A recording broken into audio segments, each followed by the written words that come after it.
Hello again, ladies and gentlemen. I'm Joe Hendy, the Android Authority app guy. After the intro, we'll take a much closer look at the new Google Music.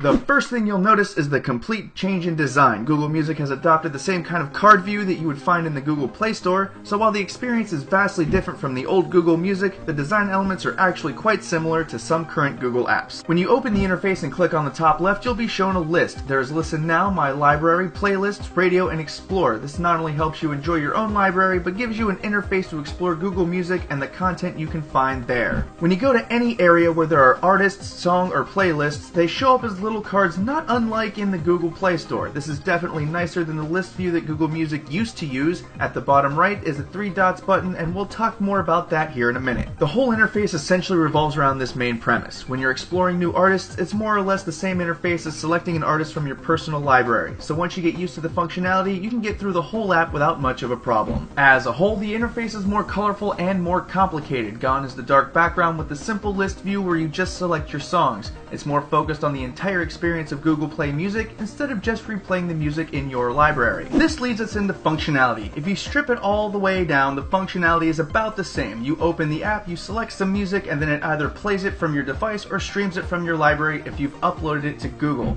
If you can still use the Play Music for everything that you could before, nothing has been removed. However, the big improvements come from all the additional stuff you can do. You can now browse music directly from the Google Play app rather than being required to open the Google Play Store and browse that way. So you no longer need two applications to get the full experience of Google Music. That said, the biggest change is how it rolls the personal Play Music experience and the Play Music Store all into a single experience. You cannot enter one part of the app without all the other parts following you. You'll be recommended music based on your playlists and radios, and you'll be shown your own music when exploring new stuff. The last basic feature we'd like to cover before we get into the paid stuff is the radio function. You can create radio stations based on an artist in your library, so if you like the band Local H, you can create a station and it'll play music from the same genre as Local H. You can also create stations based on albums, songs, and even genres. Of course, it would be irresponsible if we didn't mention the most talked about new feature of Play Music, the subscription service. For now, it's $7.99 if you sign up before June 30th, 2013, and presumably $9.99 a month after that.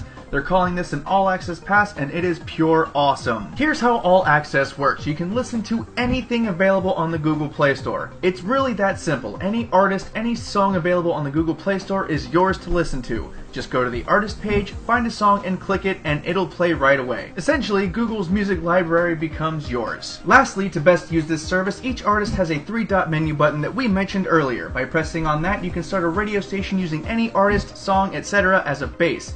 Thus, you can launch a radio station from anywhere and listen to music immediately. Overall, the new Play Music experience is amazing. It's finally grown up into a full-fledged Google service, and it's one that all music lovers can appreciate. Even without all access features, your library pops out at you in a way only Google can manage, and the design is a change so dramatic in a positive way that it makes the app fun to use again. With the All Access Pass, all bets are off. The way it's designed, you can literally blend your entire library with Google's entire library and not even notice. The whole app is your oyster to do with as you please. As stated earlier, this may not mean much to Spotify customers since Google doesn't have the 20 million tracks that Spotify does. But when Google expands their library to match that, Spotify will have a hard time convincing people to hang around. Once again, I'm Joe Hendy, the Android Authority app guy. Feel free to subscribe to our YouTube channel and check out our social media links in the video description.